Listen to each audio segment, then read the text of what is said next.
Je me suis retrouvée face à notamment l'inauguration de l'usine de Thermocoax, puisque j'ai eu la chance de regrouper 4 usines en une. Donc on a fait toute une construction d'usine et puis évidemment on a fait une inauguration par la région et donc on avait quelques politiques et l'un d'eux qui était quand même assez macho, je dirais, voire peut-être misogyne, j'en sais rien, est arrivé. En fait, il m'a pas adressé la parole, il m'a pas dit bonjour, etc.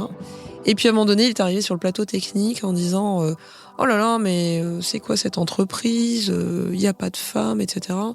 Et là, je lui ai répondu bah oui, effectivement, vous avez l'impression qu'il n'y a pas de femmes, mais c'est tout simplement parce que déjà, vous avez commencé par ne pas me saluer.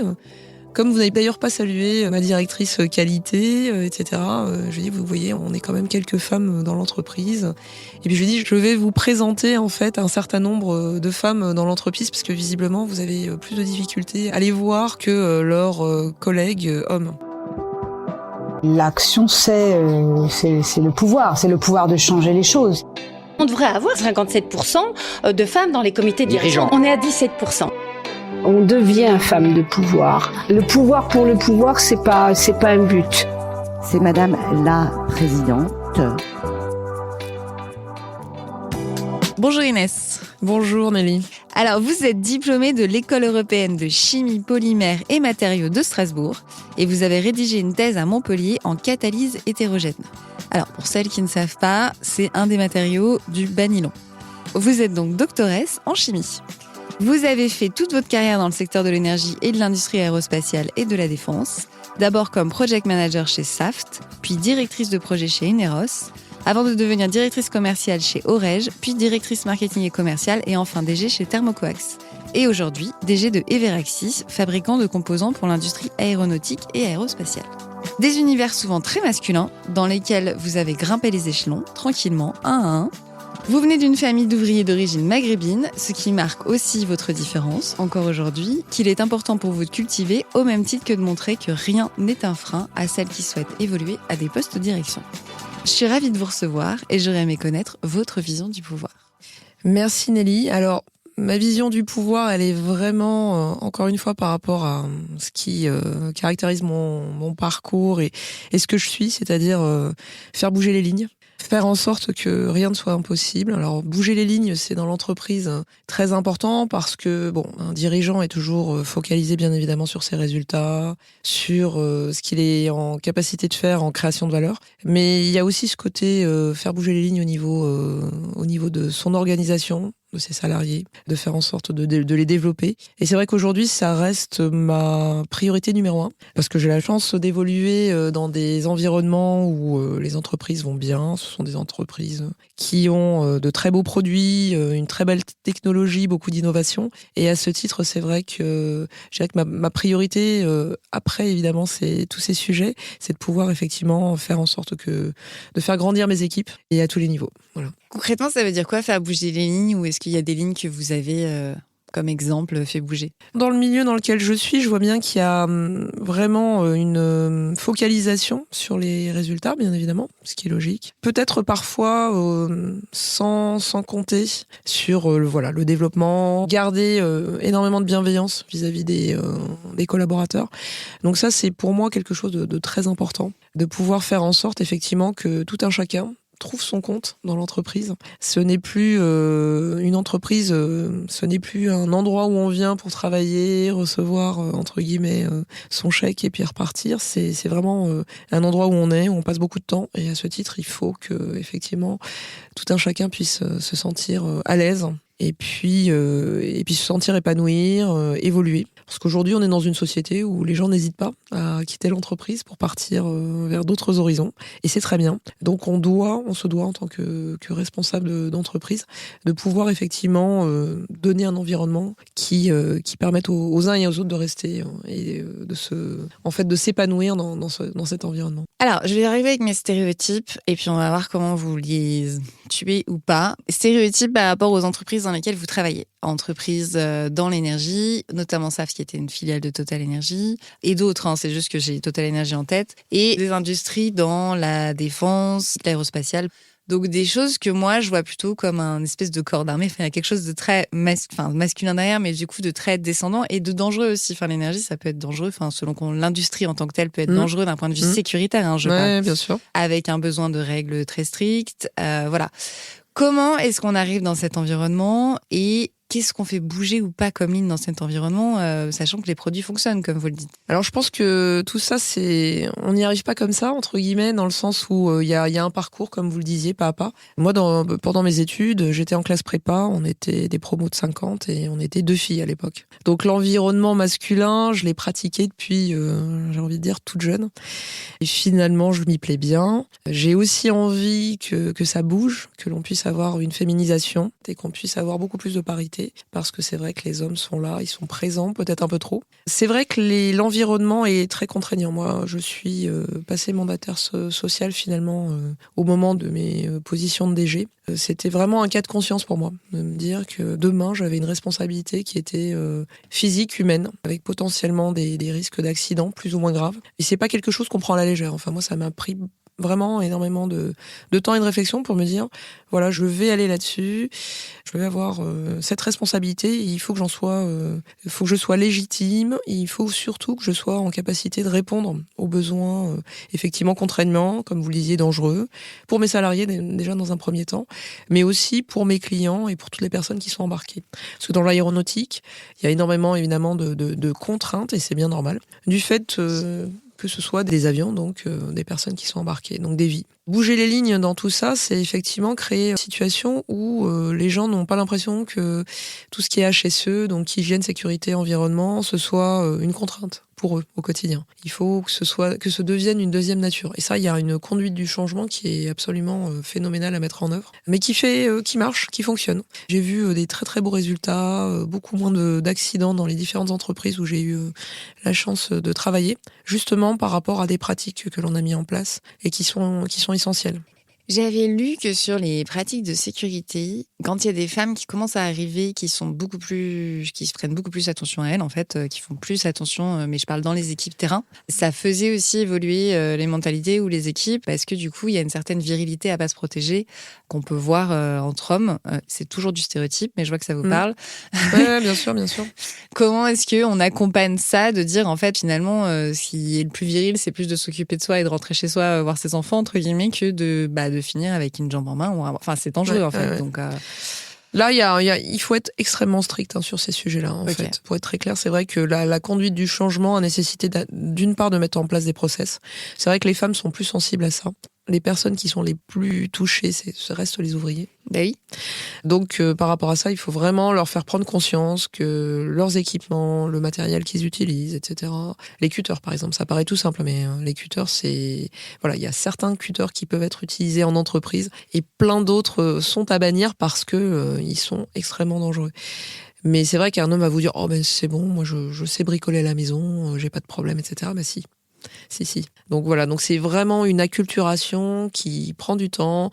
On met en place des challenges. Alors il y a un côté ludique aussi. Alors on fait des challenges tous les mois en disant voilà, qui va être entre guillemets le salarié du mois par rapport à ses actions, parce qu'il a fait des remontées de situations dangereuses, parce qu'il a essayé de les résoudre. Enfin voilà. Mais tout ça, il faut aussi avoir ce petit côté ludique qui dépoussière un petit peu l'image que l'on peut avoir de la sécurité et de l'hygiène. Et j'insiste aussi sur l'hygiène parce que on parle beaucoup sécurité parce que quand on se blesse, c'est immédiat.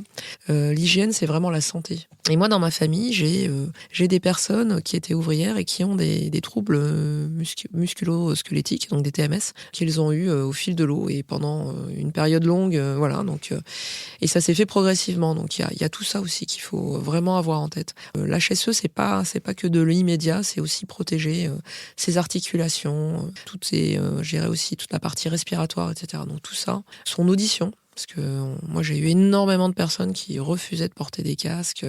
Et donc, on est obligé de passer par une sanction, donc, pour les protéger eux-mêmes. Donc, voilà. Donc, tous ces sujets-là, oui, effectivement, c'est des sujets qui sont extrêmement importants. Mais je trouve que ça a beaucoup évolué quand même ces dernières années. Depuis que j'ai commencé à travailler, là, il y a quasiment 30 ans, je trouve que les choses évoluent et plutôt très positivement. Bon, tant mieux. Alors, vous avez commencé comme gestionnaire de projet, enfin project manager, donc j'imagine plus sur le terrain. Et après, vous avez évolué dans la direction de marketing et commercial, donc plus orienté client, pour ensuite, du coup, arriver à des postes de DG. Comment ça s'est fait, cette montée en grade? Alors, en plus, j'ai vu sur votre parcours que vous avez sauté des grades à chaque fois que vous avez changé d'entreprise. C'est-à-dire que vous êtes devenue directrice projet quand vous êtes passée chez Uniros. Vous êtes devenue directrice marketing et commercial quand vous êtes passée chez Thermocoax, c'est ça? Ou Aurais-je j'avais déjà, mais j'avais fait un premier gap d'abord sur la direction de projet, puis effectivement la direction commerciale. C'est ça. Et après, au sein de Thermocoax, vous êtes devenu DG. Mais du coup, comment ça s'est passé cette montée? Parce que c'est à chaque fois un changement de poste. Alors, je sais pas si c'est volontaire ou pas, vous allez me dire. Et puis, est-ce que vous l'avez brigué, ce poste de direction, à défaut d'un poste de DG, déjà juste un poste de direction? Quand est-ce que vous l'avez brigué et si vous l'avez brigué? Alors, en fait, ça s'est fait progressivement, comme vous l'aviez indiqué. La gestion de projet a cette chance de pouvoir ouvrir et avoir une vision sur tous les métiers en fait d'une entreprise. Donc les achats, la supply chain, la technique. Alors j'étais à la technique au départ quand j'ai commencé en project manager, donc en conception de batterie. Et de fil en aiguille, en fait, j'ai eu cette chance d'avoir une vision vraiment complète, puisqu'un projet, en fait, allie tous les acteurs et vous êtes le chef d'orchestre finalement.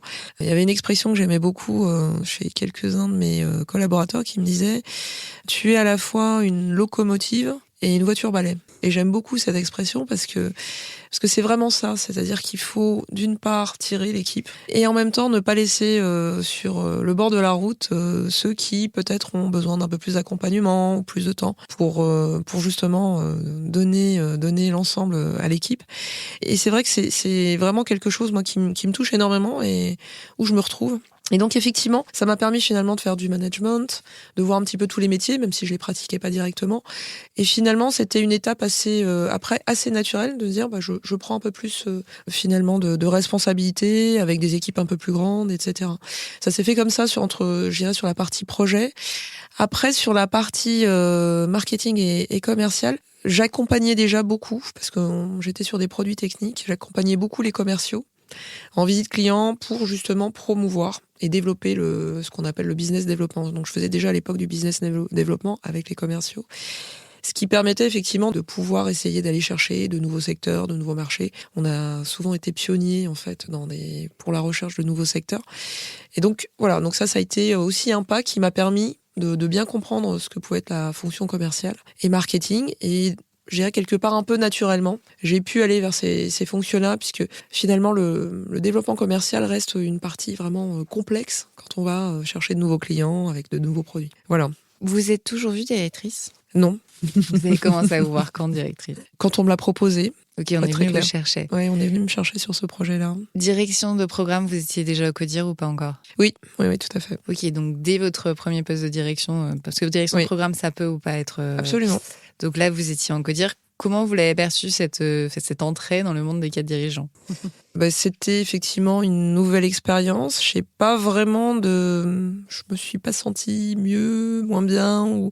Voilà, c'était effectivement plus de responsabilités. Ce qui était extrêmement plaisant, c'est de pouvoir avoir effectivement un peu plus d'impact sur l'entreprise. Ça, c'est vraiment quelque chose qui est important. Alors évidemment, plus de responsabilités, potentiellement plus de soucis, plus de bandes passantes prises par l'activité professionnelle. Mais à côté de ça, vraiment ce côté, effectivement, on a l'impression d'impacter plus l'entreprise. Et ça, c'est chouette.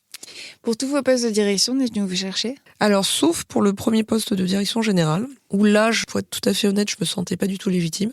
Okay. Je n'avais jamais pensé, fille d'ouvrier, qu'un jour je pouvais être directrice générale. C'était vraiment... Sachant que vous étiez déjà directrice marketing et commercial à l'époque. Oui, mais ça faisait 1 an et demi que j'étais dans l'entreprise. Au niveau du comité de direction, justement, toute l'équipe avait minimum 7 ans dans l'entreprise, à ce poste. Et certains avaient 20 ans. Donc je me voyais pas du tout et je me sentais pas du tout légitime pour aller postuler. Et c'est vrai que c'est 2-3 personnes de l'équipe qui m'ont dit mais il faut que tu postules. Et mon mari, qui a toujours énormément cru en moi et qui m'a dit mais non, mais il faut que tu postules, tu le regretteras si tu ne le fais pas. Donc j'ai postulé. Il y avait beaucoup de candidats externes en fait. Il y avait 2 candidats en interne et moi. Et j'ai eu la chance de décrocher le poste. Mais c'est vrai que je ne l'aurais jamais fait si personne ne m'avait poussé à le faire là. Comment vous l'avez travaillé cette légitimité? Parce que il y a les gens qui vous poussent, mais ensuite il faut faire la démarche. C'est-à-dire qu'il faut y aller. Donc, Oui. comment vous l'avez travaillé, ça ? Alors, la démarche, une fois que j'étais, entre guillemets, convaincue d'y aller, c'est pas tellement un problème. J'y vais parce que, voilà, j'ai pas trop de difficultés à me retrouver dans des situations où je me dis, potentiellement, j'ai peut-être pas forcément tout ce qu'il faut pour, mais voilà, maintenant, il faut se jeter, et j'ai pas le choix. En fait, c'est plutôt ce côté où je me retrouve dans une situation où je vais me dire, je n'ai pas le choix. Voilà, maintenant, il faut y aller et il faut se donner les moyens de pouvoir réussir. Vous m'avez dit qu'il y a 2 autres personnes en interne qui avaient Oui. postulé. Du coup, vous êtes devenu leur chef, entre guillemets. Oui, tout à fait. Comment ça s'est passé ? Un des deux m'a poussé. C'est lui qui m'a dit, et pourtant il avait 20 ans d'ancienneté en tout cas sur le poste de direction technique. Et il m'a dit, moi je le fais parce que je ne veux pas regretter, pareil, de ne pas l'avoir fait, mais il m'a dit, je pense que tu as beaucoup plus de légitimité à postuler. C'est beau, ça. Ouais. Et le second, on n'en a jamais parlé. Ok. Mais en tout cas, au niveau de l'équipe, ça s'est très bien passé. Et comme vous le dites, c'est vrai que c'est une difficulté complémentaire. C'est-à-dire que vous arrivez, finalement, vous étiez collègue C'est ça. de l'ensemble de l'équipe. Et puis, le lendemain, c'est vous qui dirigez l'équipe. Et c'est vrai que ça m'était aussi arrivé chez Saft, où j'étais chef de projet, donc on était collègues. Puis j'ai eu la chance de passer, en fait, sur un pôle de gestion de projet plus important. Et je me suis retrouvée avec un collègue. On était arrivés le même jour dans l'entreprise. Et puis, du jour au lendemain, j'étais sa responsable. Et ça s'est bien passé aussi. Et ça s'est très bien passé. Qu'est-ce qui fait que ça se passe bien, selon vous ? Je pense qu'il faut en parler, déjà. Et puis, je pense qu'il faut communiquer et laisser beaucoup de place, en fait. Ce que j'ai toujours essayé de faire aux personnes dans l'équipe. C'est-à-dire que je ne pense pas avoir un management qui soit directif. J'ai plutôt ce côté accompagnement. C'est mon ADN, je pense. C'est la gestion de projet qui est vraiment mon ADN, qui est de dire, voilà, on travaille et c'est vraiment un environnement extrêmement collaboratif. Chacun a sa pierre à ajouter, en fait, au mur que l'on construit. C'est l'équipe qui gagne, ça, j'en suis toujours convaincue. Et à ce titre, voilà, tout le monde a sa place, en fait. Et le fait de piloter, moi, je le vois plutôt, effectivement, comme un chef d'orchestre, voilà, qui va donner, entre guillemets, le là. Mais avant tout, c'est l'équipe qui apporte énormément. Qu'est-ce qui a fait, selon vous, votre différence ? Je vais aller plus loin dans la question que vous répondiez. Il y a plusieurs choses. Vous avez plusieurs collègues qui sont venus vous proposer, votre mari aussi également, mais vous avez plusieurs collègues qui sont venus vous en parler. Quels étaient leurs arguments à eux pour vous preniez le poste, pour vous motiver, parce que vous n'étiez pas au début lancé. Et puis, par rapport aux autres candidatures, même si vous ne les avez pas vues, qu'est-ce qui, selon vous, fait que vous avez fait la différence à ce poste-là ?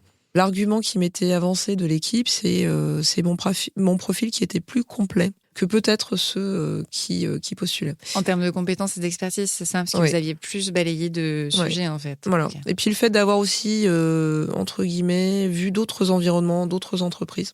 Donc de ce point de vue-là, il considérait effectivement que j'avais peut-être une vision plus 360 qui était plus adaptée à ce type de poste. À un niveau de direction, il y a évidemment l'expertise qui compte, mais après, il y a tout ce qu'on appelle les soft skills, la façon d'être, surtout quand c'est quelqu'un de sa propre équipe. Qu'on demande à quelqu'un de sa propre équipe de nous manager, c'est quand même assez fort. Enfin, je tiens à le dire, donc, parce que c'est quand même pas forcément courant. Qu'est-ce qui fait, selon vous, dans votre façon d'aborder vos équipes, dans votre façon de faire, qui a plu, en tout cas, à ce moment-là, que ce soit vos équipes ou aux personnes qui vous ont embauché, d'ailleurs, au poste de DG ? Oui, encore une fois, je pense que c'est vraiment un soft skill, je pense, d'être un bon ou un mauvais chef de projet. C'est vrai. D'être capable de finalement encadrer des équipes qui sont d'une part en hiérarchique, donc ça j'ai envie de dire c'est facile. Aller chercher, et c'est vraiment aussi le cas de chef de projet, des personnes qui sont transversales, qui ont d'autres priorités, d'autres prérogatives. Il faut les faire adhérer. Je pense que dans la communication, dans la façon de travailler avec les uns et les autres, d'être en capacité de dire voilà, je suis pas forcément ta responsable hiérarchique. En attendant, voilà, nous on a un projet, donner envie de participer à ce projet, d'apporter sa brique et d'être en capacité aussi de les entraîner, alors même qu'on n'a pas forcément justement de lien hiérarchique, etc. Donc c'est ce côté-là, je pense, qui est très aidant. C'est intéressant de dire que finalement un DG c'est un chef de projet plus en fait. Je pense. Oui. Enfin en tout cas c'est toujours comme ça. Moi je vois tout un peu tout en mode projet. Mon mari d'ailleurs me le reproche de temps en temps en me disant tu es pas au boulot en ce moment là, t'es pas au travail donc tu arrêtes de faire du projet à la maison. mais ouais c'est vraiment dans mon ADN. Bon, après, le parallèle n'est pas complètement faux non plus. Hein. Moi, j'avais une invitée qui avait fait un parallèle entre, elle m'avait dit, on nous a laissé gérer une maison domestique, c'est un peu, enfin, gérer le domestique, c'est comme gérer une entreprise finalement. Il y a autant l'argent que les choses à faire, que le planning à long terme. Donc, en mode projet, ça marche aussi dans la maison. Oui, en complètement, fait. complètement. Et c'est vrai que les postes de direction générale, finalement, nécessitent d'avoir, je pense, pas d'expertise nécessairement dans un domaine, mais au contraire, être en capacité vraiment d'avoir une vision très claire et très précise, justement, des différents métiers de l'entreprise. Et bien évidemment, il y a après le côté stratégie et de pouvoir justement se donner de la bande passante pour développer en fait la stratégie et ce vers quoi on veut que l'entreprise aille. Comment vous avez appris la stratégie? Puisque vous avez fait une école d'ingénieur, très bien, qui n'était pas forcément, à l'époque, c'est ingénieur, c'était très technique, mais je ne crois pas qu'il y avait forcément le niveau management à l'époque où vous l'avez fait. Non, voilà, c'est on vrai, est d'accord. Aujourd'hui, il commence à le rajouter, mais ce n'était pas à l'époque. Ouais, tout à Ensuite, fait. vous avez fait l'université, doctoresse, comme je disais tout à l'heure, donc pas vraiment stratégique, plutôt extrêmement pointu. Et après, vous avez évolué dans différents postes, et très souvent, justement, quand on a été très terrain, comme vous l'avez été, plus en plus dans vos études, finalement très expert, on reste dans cette expertise. C'est vrai que c'est difficile de prendre cette hauteur et cette prise de stratégie. Comment vous avez travaillé ça, ou comment c'est venu à vous de travailler plus la stratégie? Alors, moi, j'ai une caractéristique, c'est que je suis extravertie. Donc, si on me met dans un bureau toute seule, je meurs. Je dépéris. Très bien. En fait, autant j'ai eu des études très académiques, autant dès que je suis sortie des études, et même pendant les études d'ailleurs, pendant la thèse, j'étais un peu un électron libre parce que beaucoup d'étudiants étaient vraiment sur leur paillasse toute la journée, on les entendait pas, on les voyait pas. Et moi, j'imaginais pas du tout travailler comme ça. Donc, j'étais en contact permanent avec les uns et les autres pour m'enrichir. Et aujourd'hui, la connaissance, une grosse partie de la connaissance, je l'acquiers au contact des autres. Et j'aime ça. J'aime cette façon d'apprendre et de continuer à me développer. Et c'est vrai que je pense que les notions de stratégie, je les ai vraiment apprises côté de dirigeants lesquels j'ai eu la chance de travailler. Et c'est vrai qu'ils m'ont vraiment donné cette espèce de direction. J'ai vu comment effectivement ils travaillaient. Et puis ensuite, je dirais quelque part, bon évidemment, il y a des formations, etc. Et c'est vrai que moi j'ai participé, j'ai fait des formations un peu de façon individuelle pour mieux comprendre et mieux aborder ces sujets-là. Mais vous savez, en fait, on met un très gros mot derrière la stratégie. Je pense que ce qui est important, c'est de bien comprendre l'entreprise dans son environnement, d'une part. Et d'autre part, il y a beaucoup d'intuition. Il y a quand même beaucoup d'intuition. Là, on se dit, tiens, l'intuition, mais on voit les tendances, on voit les choses arriver quand on a vraiment bien appréhendé l'entreprise et qu'on comprend effectivement son environnement. Quelque part après, on voit les tendances. Et puis après, c'est assez normé finalement, puisqu'on se dit, voilà, on va faire un business plan, on va prévoir ça sur 5 ans. Et après, c'est un exercice qui est quand même assez cadré et assez, c'est simple. Ce qui est compliqué, c'est de ne pas louper, les étapes de développement commercial quand on veut en faire et de bien comprendre les environnements qui peuvent être assez inédits. Typiquement, moi, quand j'ai pris mon premier poste de DG, c'était 2 mois avant le Covid. Ah oui, bonne idée. Et là, je trouve que c'était intéressant parce que tout était possible. Oui, on peut voir ça comme ça. Tout était possible dans la mesure où, c'était une situation complètement inédite. On voyait les autorités, le gouvernement qui étaient eux-mêmes un petit peu dans une situation complètement dépassée. Et c'était intéressant d'avoir justement aussi ce cadre. Alors, on parle effectivement, et l'actualité fait qu'aujourd'hui, on se dit le gouvernement, etc. Mais il faut pas perdre de vue quand même qu'on a des institutions et une organisation qui est quand même extrêmement stable et fiable. Et on peut se reposer là-dessus. On peut vraiment se reposer là-dessus. Et c'est vrai que moi, pendant le Covid, j'étais assez satisfaite de me dire, voilà, donc pour les consignes de sécurité, d'hygiène, etc., voilà, les autorités indiquent un certain nombre de choses. Évidemment, au départ, il y avait du balbutiement, mais voilà, on a cette espèce de cadre. Après, on va le faire évidemment évoluer dans un contexte qui est propre à l'entreprise. Mais il y a quand même quelque chose, il y a quand même des bases sur lesquelles on peut se reposer. Et c'est toujours le cas. Je vais revenir à ce que vous avez dit sur l'intuition, parce que vous l'avez balayé comme ça d'un revers de main rapidement, mais je l'ai bien entendu. Je vais revenir sur l'intuition parce que je le trouve important, parce qu'on l'associe souvent à une caractéristique féminine. Et plus ou moins à bon escient, parfois j'ai l'impression que ça rattache au mot de sorcière, comme qu'on aurait des intuitions un peu comme ça qui viennent de nulle part. Plusieurs choses sur l'intuition. La première, c'est que l'intuition, quand même, scientifiquement parlant, c'est juste un amoncellement d'observations qu'on a fait plus ou moins consciemment qui nous permet de prendre des décisions cohérentes. Déjà de 1, je le précise. C'est clair. c'est pas la sorcellerie. De deux, l'intuition, je trouve ça intéressant parce que vous avez suivi intuition de plan d'action, plan de déploiement, etc. C'est hyper important. C'est pas genre quelque chose qui tombe du ciel et on dit ça marche. Que moi, j'ai vu des directeurs, et cette fois, directeurs masculin. Il y a peut-être des femmes aussi, j'en ai vu aussi, d'avoir une espèce d'intuition de dire on fait ça, puis en fait il se passe rien derrière. C'est-à-dire qu'une intuition qu'on balaye comme ça parce que je sais pas pourquoi on s'est levé le matin, on était de bonne humeur ou de mauvaise humeur, ça va dépendre derrière. On a quelque chose, on le balance aux équipes, c'est pas vraiment une intuition, c'est juste un espèce de, je sais pas, quelque chose qu'on a pensé le matin. Donc l'intuition, c'est à la fois ce que vous avez très bien dit, qui est parce qu'on connaît toute l'entreprise, qu'on l'a vu, qu'on a observé, qu'on connaît les marchés, en fait, on a des intuitions de plus en plus précoces, en fait, que l'intuition, c'est ce que ça vient de plus en plus tôt. Et c'est surtout suivi d'un plan d'action, de mise en œuvre, etc. Donc voilà. Du coup, par rapport à ça, je vais continuer sur ce que vous avez dit. Vous avez dit, moi, je suis extravertie, j'aime travailler avec les équipes. Maintenant, toujours avec mon côté très stéréotypé, quand on arrive dans des entreprises qui ont l'habitude du descendant, du directif, Oui. Comment ça se passe quand nous, on est plutôt extravertis, on va discuter avec les gens, on co-construit, j'utilise le mot co-construction que vous n'avez pas utilisé, mais on co-construit la stratégie, les plans d'action, comment ça se passe en fait? Ça finit en crise de foi. Carrément. Alors c'est une petite anecdote parce que en fait, quand je suis arrivée chez Saft, donc jeune ingénieur, alors ce qu'il faut savoir, c'est qu'à l'époque, j'étais sur un plateau technique de 100 personnes. Et je m'étais dit, en arrivant, je vais voir comment les femmes sont habillées. Vous voyez, c'était ma préoccupation numéro 1 du premier jour. Je comprends complètement. Et je vais m'adapter. Et en fait, quand je suis arrivée, on était 99 hommes et j'étais la seule femme. Ah mince! Voilà, comme vous dites. C'est exactement ce que je me suis dit. Je me suis dit, ah mince! Bon, je vais faire comme je peux et voilà. Donc ça, c'était le premier point. C'était vraiment drôle.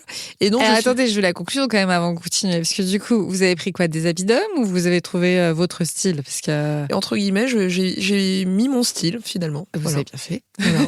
Je me suis dit, dans cette circonstance, de toute façon, je serai entre guillemets la première, donc autant faire comme j'ai envie de faire, en restant dans un cadre.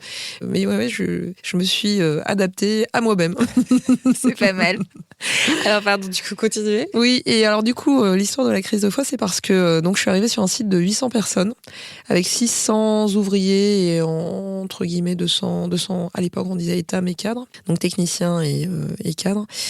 En fait, c'était assez étrange parce que je m'en étais pas rendu compte, mais enfin moi, évidemment, je descendais dans les ateliers et en traversant les ateliers, soit parce que j'avais des choses à faire qui étaient du domaine des activités ou pas, je disais bonjour. Parce que je ne me voyais pas croiser des ouvriers qui étaient sur leur poste et puis passer devant Et ça me paraissait tellement naturel que je m'étais même pas posé la question. Sauf que je me suis aperçue que en fait l'ensemble du plateau technique ne traversait en fait les ateliers sans dire bonjour. Ok. Voilà, donc ça m'avait un peu marqué. Donc il y avait quand même ce côté très descendant, galon un peu. Voilà, on se fait appeler monsieur, etc., etc. Bon. Donc voilà, au bout d'une semaine, en fait, les ouvriers connaissaient mon prénom. Ah c'est bien ça. Donc quand je passais, je disais bonjour, et ils me disaient bonjour Inès. Donc déjà, je trouvais ça super chouette. Pas bonjour madame, du coup. Non. C'était super chouette. Et 6 mois après, donc arrive Noël. Et chaque petit îlot, en fait, avait sa petite boîte de chocolat sous les établis. Et en fait, dès que je passais, en fait, ils me proposaient un chocolat. Je sens la crise de foi arriver. Voilà. Et je me sentais pas de dire non, bien sûr, parce que je voulais pas les blesser ou quoi que ce soit. Donc je prenais le chocolat. Et en fait, à la fin de la journée, j'ai fait une énorme crise de foi. J'adore. Du coup, après, vous avez refusé, vous avez appris à dire non sur les chocolats ou plus largement? Non. Non, toujours pas. Non. On préfère la crise de foi. Non, je ne sais pas dire non sur ces sujets. Je trouve que c'est complètement... Alors, c'est peut-être mon enfance et puis mon éducation, mais je trouve ça très, très irrespectueux de dire non, en fait. C'est un sujet dont on parle souvent avec mon mari sur différents sujets. Je dis, on peut pas refuser, en fait, un cadeau. Ça me semble extrêmement irrespectueux. Vous voyez? Je comprends. Alors, il a raison de dire aussi de temps en temps que, en fait, il y a des gens qui passent leur temps à faire des cadeaux et il faut aussi savoir leur dire que, voilà, c'est pas la bonne mesure, etc. Mais j'arrive pas à dire non à des cadeaux. Je trouve ça vraiment très, très, très, très malvenu. Alors ça, c'est pour le terrain, du coup, les gens sur le terrain. Et avec vos collègues aussi. Alors, comment vous avez fait? Parce que vous étiez la seule femme, donc avec votre style, du coup, vestimentaire. Hein. Et comment ça se passe, la co-construction, le côté extraverti, pour pas se retrouver seul? Parce qu'en fait, déjà, il y a la solitude du dirigeant. Oui. Et vous, en plus, j'ai l'impression que vous la tolérez vraiment pas. C'est-à-dire qu'il y a des gens qui ont plus ou moins de tolérance vis-à-vis de la solitude du dirigeant. Alors, vous, pas du tout. Donc, autant vous êtes alliés des gens donc dans l'usine ou en tout cas sur le terrain. Comment ça s'est passé après avec votre direction pour faire votre place ? Comme je vous disais, c'est naturellement. Là, j'avais quand même un comité de direction j'ai eu des comités de direction très dimensionnés, très bienveillants. Dernièrement, j'ai accompagné aussi. Alors, je l'avais fait aussi sur les premiers. En fait, on a fait des phases de coaching pour les accompagner, pour pouvoir les développer sur les éléments qu'ils souhaitaient développer. Donc, tout ça, ça a été fait. Alors après, je pense qu'il ne faut pas minimiser quand même entre guillemets la solitude du dirigeant. C'est-à-dire que effectivement, je suis accompagnée, tout le monde est autour de moi, mais à un moment donné, il y a certaines décisions, pas toutes, et très peu heureusement, où là il faut trancher. Parce que le consensus peut ne pas être là, parce que l'équipe n'a pas forcément tous les éléments pour juger effectivement de la pertinence ou pas de la décision. Et donc là, à ce moment-là, effectivement, c'est le dirigeant qui doit prendre. Et c'est drôle parce que j'aime beaucoup travailler avec les uns et les autres. J'ai jamais eu de difficulté à prendre de décisions, en fait. Je me souviens toute petite dire tiens, il faut faire ça. Et puis lancer ça à mes parents qui me regardaient en disant ah bon, et puis voilà, puis mais c'était ça dans un coin de quelque part, mais ils disaient mais tiens, mais pourquoi elle part de ce sujet, c'est pas dans son périmètre. Exactement. Mais par contre, vos parents vous ont laissé prendre cette décision comme ça d'un coup. Enfin, ils ont jamais rien dit par rapport à ça. Non, c'est vrai. Même s'ils trouvaient ça un peu saugrenu, apparemment. Ah bah oui, complètement.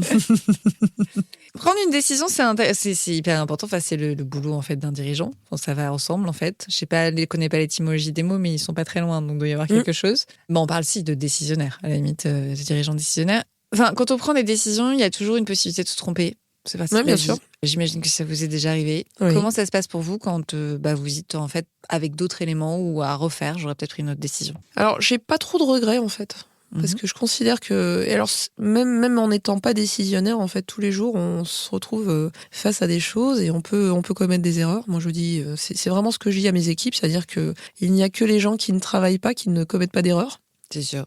Donc, il faut accepter de s'être trompé. Après, la question, c'est plutôt de se dire, moi, je me dis pas, dans d'autres circonstances, j'aurais fait différemment. Je me dis, quelle solution je peux apporter pour faire en sorte que cette, entre guillemets, erreur ou cette mauvaise décision puisse avoir un impact minime. Plutôt comme ça que je vois les choses. Et vous le communiquez comment avec vos équipes ? De la même manière. Vraiment de la même manière. C'est-à-dire que vraiment, je préfère de loin quelqu'un qui va proposer quelque chose, avec l'équipe qui va travailler, qui va peut-être pas aller entre guillemets, dans le sens, dans le bon sens, plutôt que de se dire, on s'interdit effectivement d'avancer ou de continuer à être partie prenante. Parce que je pense que le fait de ne pas y aller, ça déresponsabilise en fait les équipes. Et elles se retrouvent dans une configuration, moi je l'ai vu avec certains dirigeants, où finalement les gens en fait n'osent rien faire, donc par peur de commettre une erreur, et donc finalement ils sont complètement déresponsabilisés, et ça devient effectivement, là comme vous l'indiquiez, du flux complètement descendant, et finalement les décisions d'une seule personne et la réalisation d'une seule personne. Oui, puis du coup la réalisation de personnes en général. Voilà, exactement. non mais voyez, donc du coup avec tous les travers que ça peut apporter, ouais, complètement. C'est sûr. Alors, je vais partager quelque chose qu'en fait, vous m'impressionnez un peu, en vrai, je vais vous dire pourquoi. C'est pour ça que je trouve ça intéressant. Parce que vous avez une voix toute douce. Enfin, vraiment, vous avez une voix très douce. Alors, les gens qui sont derrière leurs écouteurs ne vous voient pas, mais vous êtes pas très grand, vous êtes plutôt comme ça. C'est pas chétif, c'est pas le terme, mais vous êtes, voilà. Et en même temps, je me disais, vous avez une poigne. Après, je me suis souvenue quand on s'est serré la main, vous avez une sacrée poigne de main. C'est vrai. Mais c'est très, très bien. Mais je me pose la question du contraste. Après, c'est très courant que les dirigeants aient une très bonne poigne de main. Moi, sinon, s'ils en ont pas, ça me fait toujours un peu bizarre dans l'absolu. Mais dans l'absolu, je me pose la question du contraste, de comment vous présentez comme ça, plutôt calme, plutôt réservé, mais en même temps, j'ai l'impression que vous savez prendre des décisions, vous savez où est-ce que vous allez. Est-ce que ce contraste vous a joué des tours ou pas ? Est-ce que c'est quelque chose qu'on vous a déjà dit ? Moi, je suis assez curieuse des retours qu'on fait là-dessus. Ouais, on m'a souvent dit, alors une expression que je trouve plutôt, en fait, souvent, on me dit un peu, comment c'est cette expression ? Alors, une main de fer dans un gant de velours. Oui. C'est pas très sympa comme expression. Ouais, voilà, c'est pas tip top, mais plutôt dire voilà que peut-être que le côté féminin permet d'arrondir un petit peu parfois finalement un caractère qui est là. Moi je dis souvent que j'ai très mauvais caractère. Et les gens me répondent non, tu as du caractère, ce qui est pas tout à fait la même chose. Voilà. C'est vrai. Voilà, donc c'est plutôt ça effectivement. Mais en fait, je pense que très égoïstement, comme comme je vous le dis, je suis extravertie. J'aime les autres. Je ne peux pas vivre sans les autres. Donc, je pense que voilà, tout est autour de ça. C'est-à-dire que je veux pas de scission. J'ai vraiment. J'apprécie toutes les personnalités, j'aime justement pouvoir travailler avec elles, échanger avec elles. Donc moi je suis tellement contente quand je peux travailler sur des sites industriels, dans la mesure où vous avez vraiment tous les métiers. J'avais passé quelques temps chez Saft au siège et je m'étais un peu ennuyée parce que je trouve que on a une seule typologie en fait de personnes d'une certaine manière, même si tout le monde est différent bien évidemment. Moi je m'épanouis quand il y a évidemment énormément de profils différents, etc. Donc effectivement les gens ont tendance à me dire oui tu as un vrai sang-froid. C'est souvent ce qu'on me dit. Et c'est vrai que dans des situations de stress, je fais de la plongée et je pense à la plongée. Parce que la plongée, c'est finalement un environnement qui est absolument pas naturel pour nous et dans lequel on ne doit pas paniquer, clairement. Et on s'aperçoit qu'en fait, on peut rapidement paniquer sous l'eau. Et je pense toujours aux détendeurs qu'on met dans la bouche. Et dans des situations parfois qui peuvent être stressantes, je me pose 2 minutes et puis je repense à je suis sous l'eau avec mon détendeur et je respire. Et je sais que dans cet environnement-là, voilà, je dois être parfaitement zen, etc. Et ça me permet justement de prendre un peu de recul, de bien respirer déjà, et puis finalement de vivre cette situation avec un peu plus de recul. Cette expression main de fer dans un gant de velours, qui vient de Thatcher en fait, qu'on donne à beaucoup de femmes, qui est du coup limite sexiste aujourd'hui. Enfin, je sais pas si c'est considéré comme un compliment ou pas quand on vous la donne, mais vous en pensez quoi vous déjà de façon générale? Je pense que ça me représente pas forcément. Déjà pour commencer. Non, je pense pas être Thatcher. Je pense pas être Thatcher. Alors Thatcher est particulière. Alors elle est quand même arrivée à un poste incroyable à cette époque, etc. Donc elle a évidemment beaucoup de qualités. Mais comme certains de nos politiques, je pense que elle a malheureusement, elle est vite passée hors sol. Oui.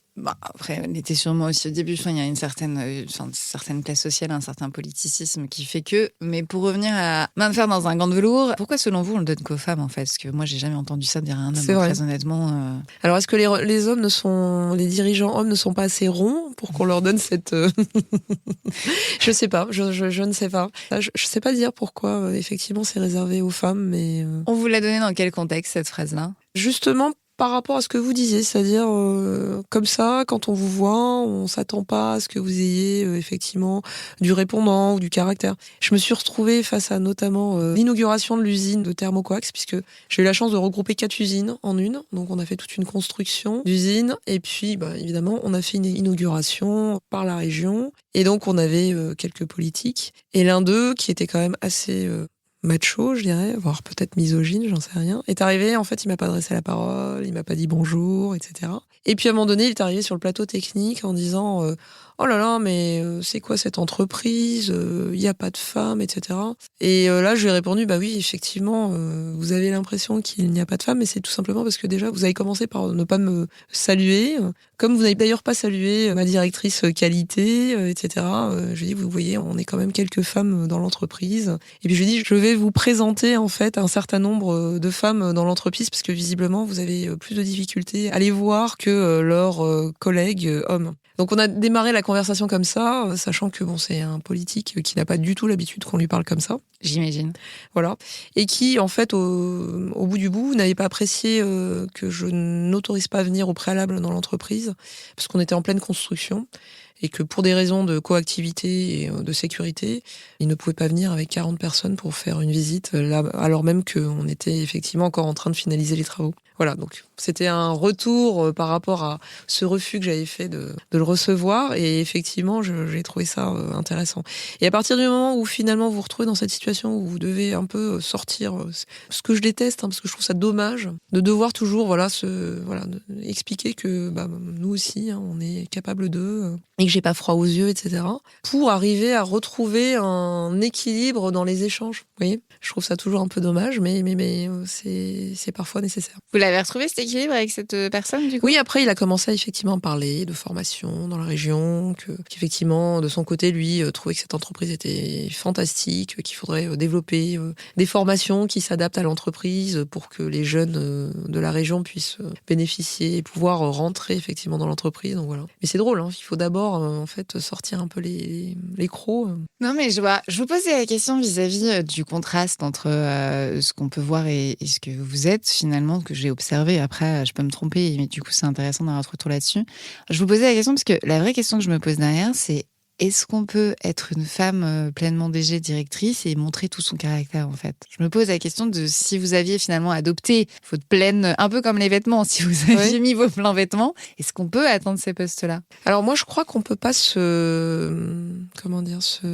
la vie professionnelle, c'est pas un théâtre, et on peut pas complètement se changer.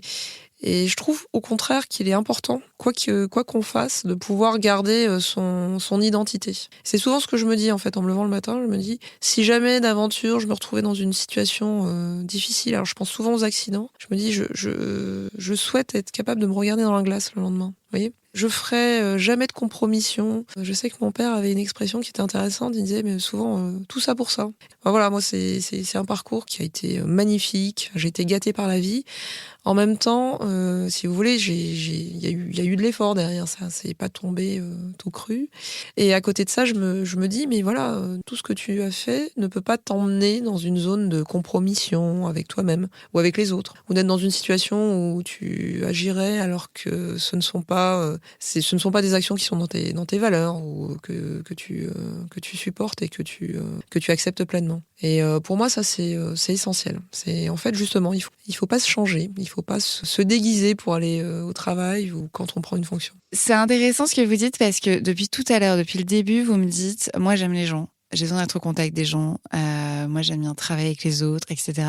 Mais en même temps, et c'est là où je trouve ça très intéressant, c'est que vous dites, on va pas se compromettre, donc vous n'avez pas besoin de faire plaisir. Enfin, c'est-à-dire que j'ai l'impression que vous aimez les autres, mais vous n'avez pas besoin forcément d'être aimé des autres. Mais je me trompe peut-être. C'est une question intéressante. J'aime qu'on m'aime, ça c'est certain, mais pas à tout prix, oui. C'est pas ça. à tout prix.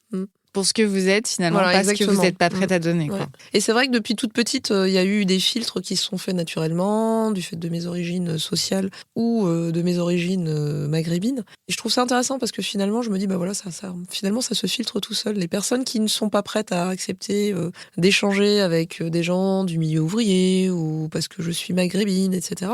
Bah voilà, c'est pas grave en fait. Vous avez été confrontée à ça ? Oui. Ouvertement, enfin, parce qu'on peut imaginer que ce soit ça, mais pas forcément le savoir. Petite, oui. Ensuite, dans le domaine professionnel, du recrutement, par exemple. Alors, il y a quelque chose que je n'aime pas, c'est me victimiser, mais je parle plus aux jeunes femmes qui potentiellement sont dans la même situation et qui disent que c'est compliqué, c'est possible, en fait, malgré tout. Moi, je sais que j'avais rencontré sur le salon de l'étudiant un DRH de Total, qui m'avait posé la question en me disant, donc je portais à l'époque mon nom de naissance, et il me dit, bon c'est très bien, vous avez des belles études, etc. Est-ce que vous pensez que vous allez trouver facilement du travail ? Et là, naïvement, je lui réponds j'espère que ça se fera facilement. C'est vrai que la période en ce moment est un peu compliquée. On sera dans la milieu des années 90. C'était pas la meilleure période. C'était la première fois où on avait des ingénieurs qui étaient au chômage, etc.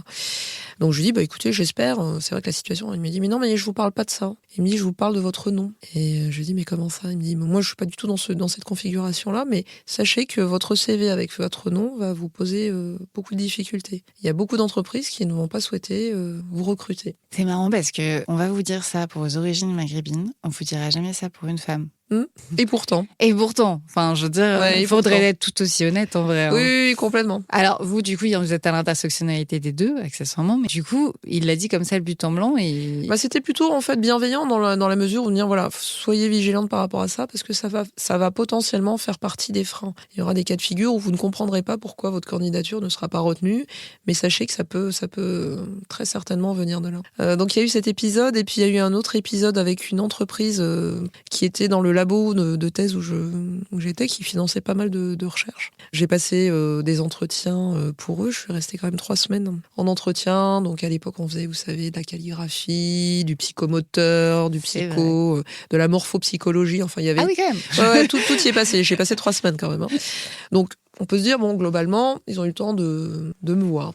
J'étais sortie dans la shortlist Mais ils avaient quand même une inquiétude. J'étais plutôt, même d'ailleurs, sur les 3, je crois que j'étais positionnée en numéro 1 de ce que j'avais compris. La personne du recrutement a appelé mon directeur de thèse de l'époque, puisque j'étais encore en thèse, en disant voilà, écoutez, ouais, non mais c'est un profil intéressant, on est vraiment très très très intéressés, on voudrait l'apprendre.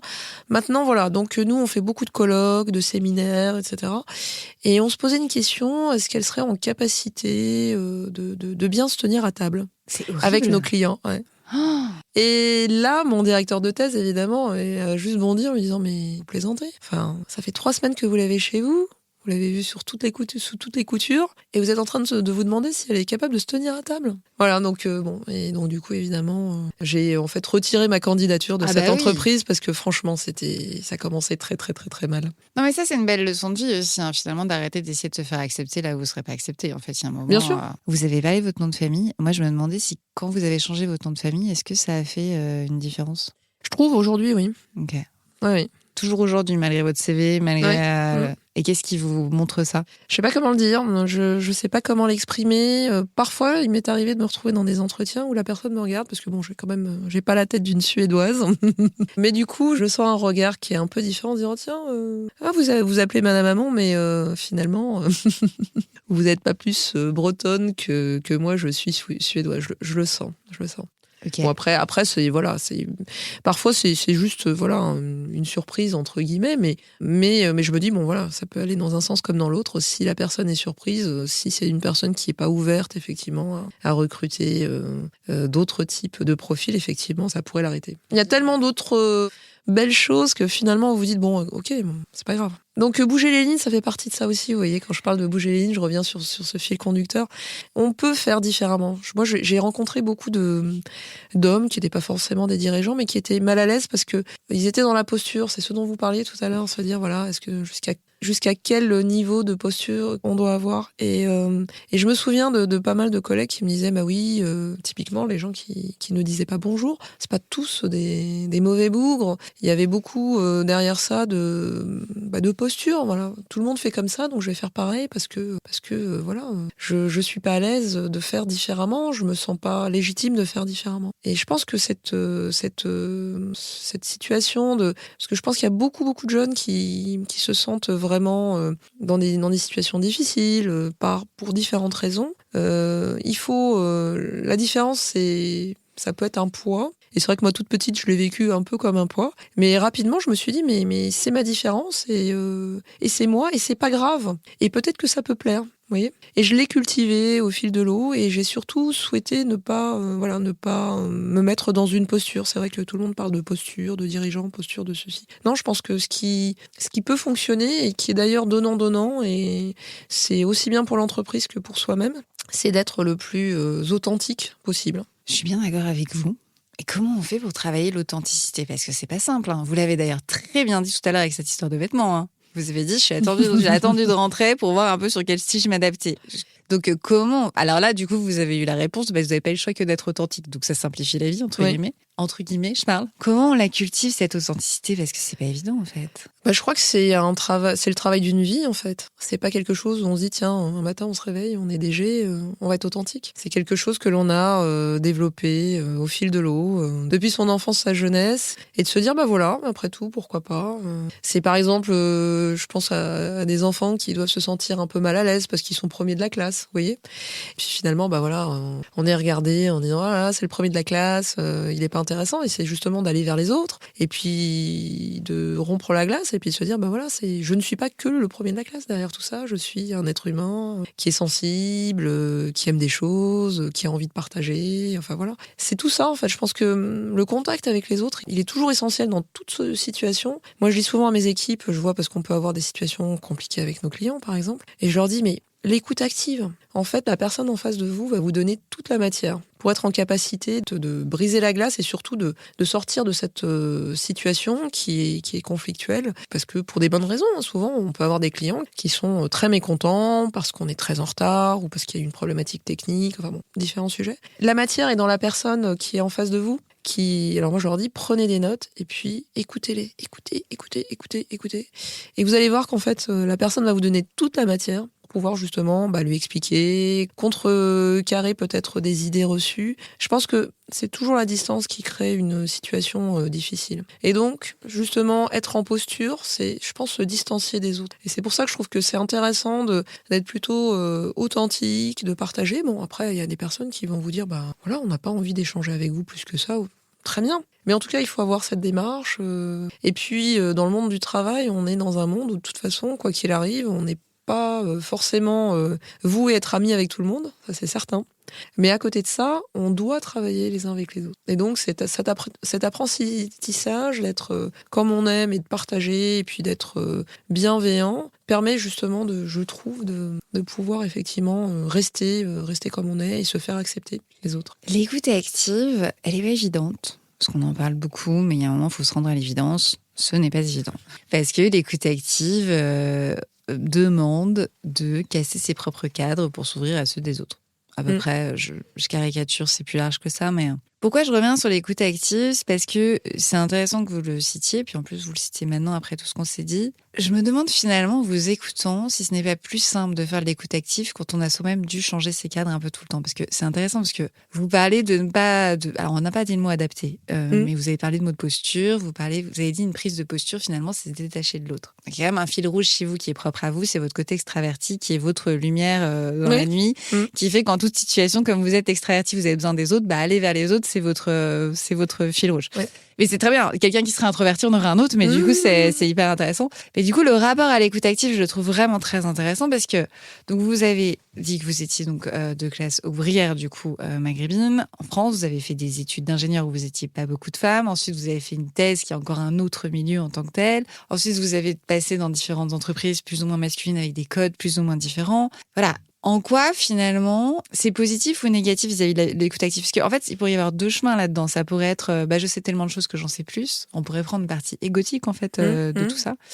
Ou à l'inverse, se dire, finalement, je sais que je ne sais rien en fil de l'eau parce que, voilà. Donc, je sais pas, voilà. En quoi l'écoute active, finalement, est pertinente vis-à-vis d'autres parcours et en quoi ça aide ? En fait, ce que je trouve très, très intéressant, c'est que moi, ce qui me plaît encore, parce que bon, je commence à avoir un âge certain, j'ai un grand-oncle qui dit, il parle pas de vieillesse, il parle de grandir. Okay. Et je trouve cette expression excellente parce que c'est vraiment ça. En fait, on continue à apprendre, on continue à s'enrichir, donc on grandit, on continue à grandir finalement. C'est une forme de croissance. Et c'est ça qui me fascine aussi dans la nature humaine, c'est que on a beaucoup de stéréotypes, on se dit voilà, les personnes vont réagir comme ça, on s'attend à ça, des réactions. Et en fait, on s'aperçoit toujours que on a toujours une occasion d'être surpris par l'autre. Et ça, je trouve ça juste magique. Et c'est finalement ces moments-là maintenant que je recherche de plus en plus. C'est cette surprise parce qu'on s'attend, voilà, dans un cadre donné, à ce qu'on ait une réponse qui va être de ce type-là, etc. Et non, c'est pas toujours le cas. Et c'est cette richesse que je trouve extraordinaire. Et ça démontre bien que finalement, les uns et les autres, on est en capacité de s'adapter beaucoup plus que ce que l'on pense. Il faut juste s'autoriser à le faire. Et puis se mettre... alors après, voilà, il y a aussi des situations qui font que, évidemment, on se retrouve dans des configurations plus favorables à l'adaptabilité. Mais effectivement, ce côté de s'adapter, c'est essentiel parce que, justement, l'écoute active vous permet ça. Mais ne serait-ce que dans la rue, moi, je prends plaisir à sourire. Alors, on va vous dire dans Paris, mais il ne faut pas sourire aux gens. Les gens vont trouver ça très, très bizarre que vous permettiez de sourire. Et en fait, que ce soit dans les transports en commun, etc., voilà, moi, ça m'arrive assez régulièrement d'échanger avec les uns et les autres. Et on s'aperçoit que la personne qui est en face, elle apprécie. Ça lui fait aussi du bien. Donc voilà, je reste, moi, très, très surprise, très agréablement surprise par ce que l'on peut voir quand de temps en temps, on essaie de provoquer un petit peu parce qu'il faut toujours provoquer un petit peu ce genre de situation. J'avais jamais fait le parallèle, mais en vous écoutant, je me dis finalement, l'authenticité, c'est aussi accepter de rester surprise, en fait. Ce qui est l'inverse, justement, du contrôle qu'on voit dans une posture contrôlée. On peut adopter en tant que dirigeant, etc. Donc, la notion d'accepter la surprise, qui est pas toujours évident, parce qu'il y a des bonnes et des mauvaises surprises, c'est le jeu. Complètement. Les surprises, il y a de tout. Faut accepter absolument. Ouais, il faut les accepter, il faut les encaisser, parfois, les mauvaises surprises, bien évidemment.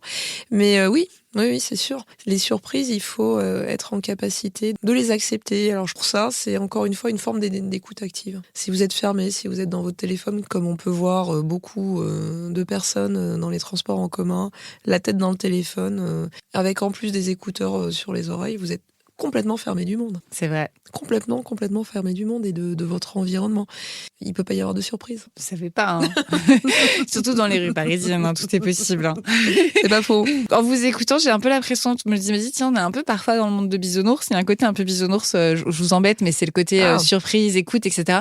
Je me demandais, est-ce que vous êtes jamais senti trahi? Parce que le monde de l'entreprise puis au monde, c'est pas forcément évident. Alors, comment dire, pas par les équipes. Après, il peut y avoir des décisions, effectivement, qui soient au-delà des miennes. Alors, je sais pas si on peut parler de trahison. Mais en tout cas, effectivement, le monde des bisounours, c'est important que vous parliez de ça parce qu'on n'est pas dans le monde des bisounours. Et il y a une réalité qui peut être très dure, etc. C'est ça aussi qui a fait que j'ai souhaité avoir ce type de poste, c'est pour essayer de, encore une fois, bouger les lignes, c'est-à-dire être en capacité déjà d'une part de ne pas faire du descendant par rapport au stress que je peux avoir, être capable de justement de prendre du recul et de dire ben voilà, les équipes ne sont pas là pour subir ça ou voilà, et d'être en capacité de vraiment de faire un peu le tampon. Et je pense que tout bon manager, quel qu'il soit dans l'entreprise, hiérarchiquement parlant, doit avoir cette vigilance parce que c'est important de ne pas cascader parce que effectivement la pluie fine peut être très très compliquée. Moi je dis souvent je suis très bon public par rapport à l'entreprise parce que j'ai du mal à voir forcément que des côtés purement négatifs ou être râleuse. Pour moi, on est toujours en capacité, tous autant qu'on est, de pouvoir effectivement faire quelque chose qui fasse notre journée, comme on dit, expression qui revient souvent des Anglais, enfin des Anglo-Saxons. Et voilà, il y a toujours un élément qui va faire notre journée. Donc la trahison, c'est trop fort. Ouais, je pense que c'est fort. Ouais, je pense que c'est fort. Mais ça va aussi avec votre personnalité, c'est intéressant, c'est-à-dire que certaines personnes vont se ressentir des choses que vous allez ressentir comme une mauvaise passe de la journée, comme une énorme trahison, et ça peut monter en escalade totale. Ouais. Vous dites, ok, bon bah ça, tant pis. Enfin, il n'y a jamais personne qui vous a déçu, peut-être de la déception, même pas parce que vous qui aimez les gens, il n'y a jamais personne qui vous a déçu. Alors, je pense qu'il y a un truc qui est intéressant, c'est-à-dire que j'aime les gens, je crois percevoir assez rapidement la personnalité des uns et des autres. Et finalement, je pense qu'il n'y a pas de déception parce que finalement, je vois les gens peut-être un peu tels qu'ils sont. Et donc, voilà, quand je sais qu'une personne, je ne dois pas en attendre plus par un sourire, etc., bah, je vais pas être déçue parce que finalement, je peux être à l'inverse surprise parce que le jour où elle va me sourire, je vais me dire mais chouette en fait, j'ai réussi à la faire sourire. Vous voyez, ça va être plutôt dans ce sens-là. Mais je pense qu'il faut prendre les gens tels qu'ils sont et ne jamais véritablement trop en attendre ou ne pas attendre des choses de leur part qu'ils ne sont pas capables de donner ou de fournir tout simplement. Vous avez raison. Et donc il faut avoir, c'est pas évident d'avoir ce niveau juste vis-à-vis des autres, sans être vraiment en se disant voilà, de toute façon j'attends rien de personne ou quoi que ce soit, c'est pas du tout la posture. Mais simplement être au bon niveau, de se dire voilà, telle personne, elle va être en capacité de faire ça. Typiquement dans la conduite du changement, j'en ai fait beaucoup, et de la transformation. Typiquement ce point-là, il est clé, c'est-à-dire que il y a des personnes qui ont beaucoup de difficultés à changer. C'est un effort, c'est vraiment dans leur zone, quand on parle de Gallup, voilà, c'est dans leur zone d'effort extrême. Et donc, se dire, bon voilà, on va faire la conduite du changement et puis on va les mettre en pilote de la conduite du changement, c'est une erreur. Et finalement, c'est vous qui commettez l'erreur. Enfin, vous mettez une personne qui dans sa zone d'effort et vous attendez à ce qu'elle puisse produire, entre guillemets, la transformation, ça peut pas se faire comme ça. Donc voilà, donc je pense qu'il y a aussi cette analyse qui fait que, grosso modo, oui, non, j'ai pas l'impression d'être trahi. Je pense que j'ai une capacité en plus à faire beaucoup confiance. Je travaille beaucoup avec une confiance, mais après il y a peut-être le côté gestion de projet, je dirais l'analyse des risques, qui est la première étape et vraiment très très importante de la gestion de projet. C'est vraiment analyser tout sous format risque et se dire voilà, qu'est-ce que je prends comme exposition effectivement en allant sur ce sujet avec telle personne ou est-ce que je n'ai pas plutôt intérêt à l'utiliser entre guillemets, à utiliser ses compétences sur un autre sujet. Non, je me sens pas trahie parce que il est rare que j'ai vraiment quelque chose qui soit à 180 de ce que je ressens vis-à-vis de la personne. Très bien. Je vais aller vers ma dernière question. Qu'est-ce qui, selon vous, doit changer dans les organisations et ou la société pour arriver à une égalité de pouvoir ? Entre hommes et femmes, là, vous parlez plutôt parité. Aussi large que vous souhaitez. Ouais. Sur le côté homme-femme, je pense que les hommes commencent à se rendre compte qu'ils perdent un peu du terrain, entre guillemets, par rapport au pouvoir. Ne leur dites pas ça. Je sais. Mais ils me le disent parce que, en fait, de temps en temps, j'ai quand même des collaborateurs qui me disent bon, elle a été choisie parce que c'est une femme. Ah. Donc, on oublie les compétences, finalement. C'est désagréable, oui. Et c'est quand même encore assez moyen. Et je leur dis, mais en fait, vous dites ça parce que finalement, Vous perdez du terrain, c'est ça qui vous plaît pas. C'est peut-être moins facile aujourd'hui de prendre la place. Donc c'est intéressant. Mais je suis vraiment vraiment convaincue que la jeune génération est pas du tout dans ce moule-là. Je trouve que les hommes qui sortent des écoles ou qui arrivent tout juste dans le milieu du travail ont vraiment un mindset qui est complètement différent par rapport à cette fausse guéguerre homme-femme. Donc je crois qu'il y a vraiment une conduite du changement qui est longue, mais qui commence à donner ses fruits. Donc je suis convaincue, je crois là, en la nouvelle génération. Et puis peut-être quelque chose qui peut paraître négatif, mais je crois aussi en la discrimination positive. Ok. Parce qu'à un moment donné, comme je vous le disais, en fait, chacun se regarde en chien de faïence, se connaît pas. Et donc, c'est la peur de l'étranger, la peur de la femme, la peur d'un milieu social qu'on ne pratique pas. Et si finalement, on n'intègre pas, on n'infuse pas finalement des personnes différentes en fait dans l'entreprise et l'organisation, on n'a pas l'occasion de se dire que finalement, tout va bien, ça se passe bien. Et je pense qu'il y a des entreprises comme la SNCF qui sont pionniers là-dessus et qui ont rapidement vraiment fait de l'intégration qui est paritaire, qui est respectueuse. Et c'est intéressant parce que du coup, on voit que dans ces entreprises, finalement, on arrive à la parité homme-femme. Au niveau des dirigeants, il y a encore une étape, mais globalement, déjà, dans l'organisation, dans l'entreprise, il y a vraiment de la parité, il y a des ethnies, on est respectueux vis-à-vis de tout type de religion, de tout type de préférence, de couple, etc. Donc, je trouve ça vraiment très, très intéressant. Mais il faut intégrer et puis faire comprendre aux uns et aux autres que finalement c'est bien d'être différent et que ça enrichit en fait le groupe. Merci beaucoup. Merci à vous Nelly. Si vous avez aimé cette interview, partagez-le autour de vous. Dites-le nous aussi en commentaire sur les plateformes ou sur les réseaux. C'est toujours un plaisir d'avoir vos retours.